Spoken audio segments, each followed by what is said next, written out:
kurang 5 menit, mami sedikit, mami ini habis waktu subuh. Bisa tayamum dulu baru salat. Tapi setelah selesai salat harus tetap mandi. Itu tayamum tidak mengangkat hadas, hanya membolehkan yang tadinya tidak boleh. Makanya kalau wudhu niatnya apa? Nawaitul wudhu di rafil hadas. Saya niat wudhu untuk mengangkat hadas kecil.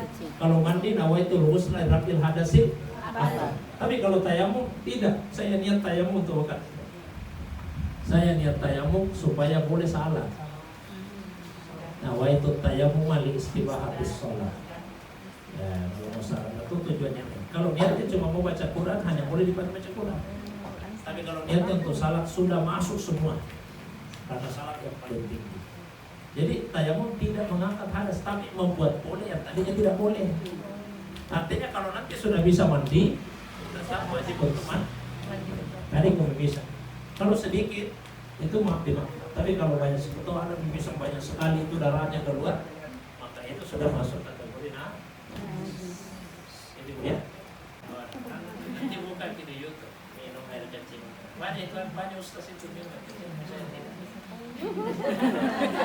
Karena saya itu Mazhab Syafi'i. Dia berpendapat itu najis. Kalau yang ikut Mazhab Hambali itu dia agama bukan najis. Air kencing. Bukan hanya Mazhab Hambali. Coba buka bagi di YouTube. Jangan sekarang ini yang pulang. Menyentuh kemaluan tanpa milik sendiri atau orang lain. Maksudnya anak bu, anak kita cebok kita. Itu 3 pendapat juga ulama. Ada yang mengatakan batal, ada yang mengatakan tidak, ada yang mengatakan kalau disertai sahabat batal, kalau tidak batal. Apa alasannya mengatakan tidak batal? Pernah ada yang bertanya ke Nabi. Apa jawaban Nabi? Kalau laki-laki yang bertanya, kata Nabi, innama hiya bada'atun minka, itu cuma sepotong daging dari dirinya. Maksudnya apa? Kalau disentuh daging pipi batal wudu. Kalau daging paha disentuh, daging lengan. Kenapa kalau daging itu disentuh sama-sama jadi daging? Nah, itu pemahamannya terhadap hadis tadi jawaban Nabi. Ulama lain mengatakan batal karena Nabi pernah bersabda, "Mamassa zakarau falyatawadda." Siapa yang menyentuhnya hendaklah ia berwudu.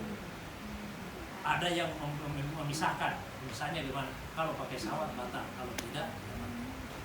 Tentu kalau mau hati-hati, nah ini saya mau kasih prinsipnya. Prinsipnya begini, kalau masalah khilafiyah, khuruj anil khilaf aula. Pakai itu prinsip, keluar dari perbedaan itu yang paling baik. Jadi pakai ini prinsip dalam banyak pengamalan fikih. Saya ulangi prinsipnya, khuruj anil khilafi aula. Khuruj anil khilafi aula. Itu prinsip fikih namanya. Jadi pokoknya sunnah abad itu duduk tahiyat pertama. Tadi kan itu salat zuhur 2 rakaat. Setelah 2 rakaat duduk di tahiyat pertama kan? Duduk tahiyat pertama itu bukan rukun. Itu sunnah abad namanya. Kalau ditinggal kiri lupa langsung dia berdiri, tidak usah diganti, tidak usah dipindahkan. Berarti rakaat ketiga ini nanti tahiyat cukup dengan sujud sah. Jadi kalau sunnah abad yang ditinggal cukup dengan sujud sah. Bisa dipahami nomor 2 ini.